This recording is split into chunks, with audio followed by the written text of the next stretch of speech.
In this video, I'm going to talk about big toe extension, and I'm going to explain why it's such an important movement for you to be able to access in your body and what can go wrong if you can't access it. I'm going to help you understand the mistakes that people make when they're trying to train it, and I'm going to show you 3 exercises that we use with our clients all of the time to help improve the mobility of this joint, the strength of this joint, and then the coordination of when you need to push off and what happens all the way up to your hip. So the first place that big toe extension is going to show up in the gait cycle is actually in a heel strike position. So let's say Mimi's standing on her right leg, she swings her left leg through the air and she's going to heel strike here. Hopefully we will see big toe extension and all of the toes extending up because that creates a more supinated shape. That also allows her to strike further back on her heel bone, and now that sets her up to have a nice controlled kind of foot coming into the floor and knee bending, and now she can get into a little bit of foot pronation from there. The second place that big toe extension shows up is actually in the push-off phase. This is the position that most people struggle with. The heel strike position, not so much, or at least they won't pay for it because there's not that much load through the toes. Whereas here, as soon as Mimi goes to lift this heel off and push off, especially with a straighter knee, there's going to be a lot of demand for big toe extension and all of the toes here. So this is the position that most people will struggle with. And when they can't access this position, they're in trouble because they can't push through this foot. So you're usually going to see one of 3 things. Thing number 1, they're going to roll to the inside of the foot and almost come around that toe, and that's where you start to see a lot of bunions develop because this metatarsal bone starts to twist and we open up through this joint here. So you'll see the toe being pushed to the inside and this twisting can happen. Not such a good position to take 10,000 steps a day in. It will be fine, you will be able to walk, you will be able to run, but this can cost you a lot over the years or over the weeks or the months. The second way is to roll out completely. So you roll out. It's a nice way of avoiding big toe extension, but it's not a very powerful position because you can't actually use your whole hip, your whole leg to push off of this position. The third way to do it is actually just to pick up the leg. So as soon as this heel starts to break from the floor and you're going to maybe be asked for a little bit of big toe extension, instead what people do is lift the whole leg up and pull it through. That's an issue because that's not a powerful movement. That's almost like a pulling gait. That's a hip flexor lift rather than a glute and a foot push. We want a glute and foot push, not a hip flexor lift. The hip flexor lift can happen after I've finished pushing off. So you're going to see bunions develop, you're going to see people just not being strong and rolling to the outside, or you're just going to see people with not well developed glutes, not powerful movement, and very tight hip flexors. So before we jump into the exercises, just an important note on the anatomy. A lot of people, when they're trying to improve their big toe extension, what do? They pull at the toe all of the time. And actually, this joint can get very angry very quickly, and that is the last thing you want to do. What's almost always overlooked is this bone, the first metatarsal bone. If you look at the joint itself, it's made up not just of the toe, it's made up of this bone. So almost all of our success helping people with big toe extension that have tried a million things or tried everything comes from getting this bone to mobilize first and foremost. So before we jump into the exercises, I need you to understand that big toe extension is a combination of, yes, the toe lifting down, but also this end of this metatarsal bone dropping down. You'll see how when we showed it on the floor with Mimi, when she goes into a push-off position or a heel strike position, the toe lifts up. But when the toe lifts up, it actually creates the arch. The thing that creates the arch is this end of the bone dropping down.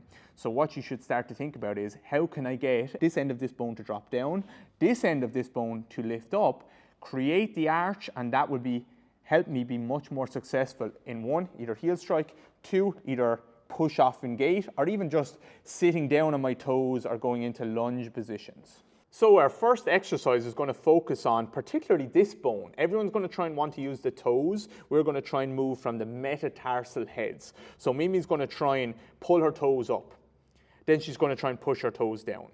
But what we're going to try and focus on is the pulling up actually comes from these metatarsal heads pushing down as much as possible, and then the pulling up comes from these metatarsals pushing up as much as possible. So what I can do and what I did with a Premiership footballer this week who was with us was I placed my finger here. And I'm going to ask Mimi to push my finger down the other way.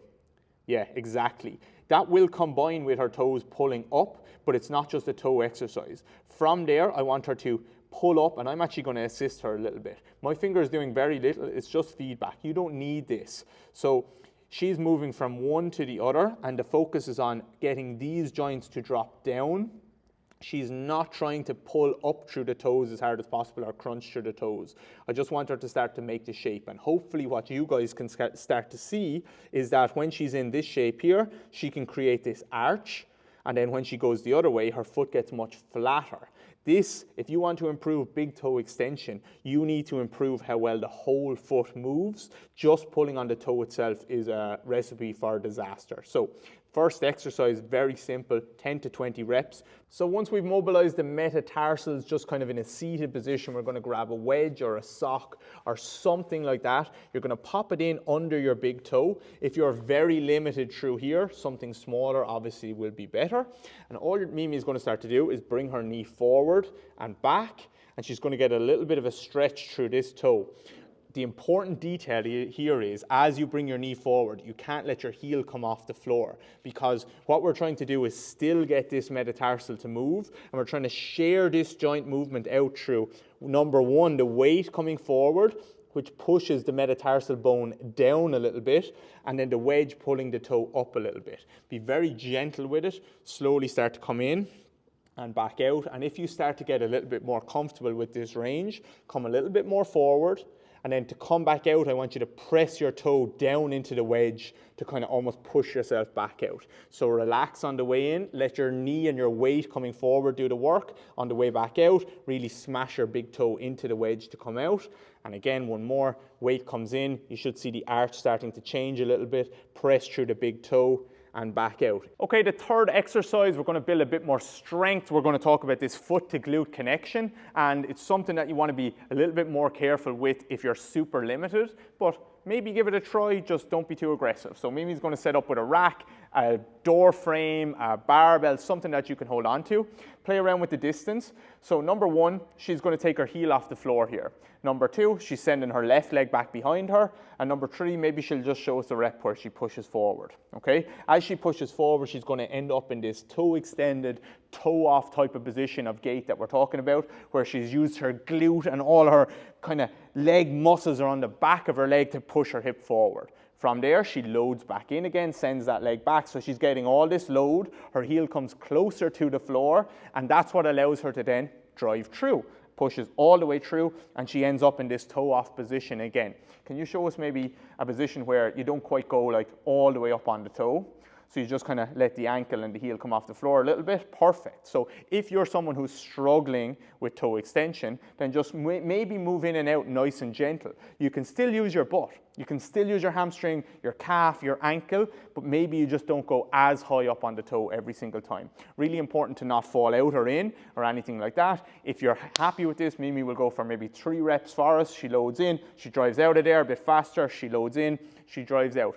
In a position like this, if you are lacking big toe extension, you will feel how hard it is to actually use your glute muscles as well, because if we show you a crappy rep, Mimi loads back. Instead of coming forward over the foot and using her butt to push her forward, what she'll do is she'll straighten her knee and she'll end up coming up tall. It's like a pretend way of pushing off. But now you're using your quads, number one, and probably your back muscles, number two. So even a crappy rep again, you kind of straighten your knee back early, and then you have to extend your back. This is why so many people with toe issues and foot issues end up with such tight backs and hip flexors all the time, because they can't use their foot, their calves, and their glutes to be powerful to push them forward. So those are the 3 exercises to improve this big toe extension. Remember, the focus is on the metatarsal as much as it is on the toe. I recommend maybe doing 10 reps of the first exercise, the metatarsal movement, 10 reps of the big toe loading, and then if you feel comfortable, move into 10 reps on the rack, and you can do 1 or 2 or 3 rounds of that. If you're interested, we have a full foot, ankle, and Achilles program that shows us not just how to get this joint moving, but remember I said how important it is to get the midfoot, the ankle, the calves, everything really working well, strong, mobile together all the way up to the glutes. That program will show you step by step how I work with every single one of my foot and lower leg clients, and it involves a bonus big toe section in there for you as well. I hope this video helps. Let me know what you think.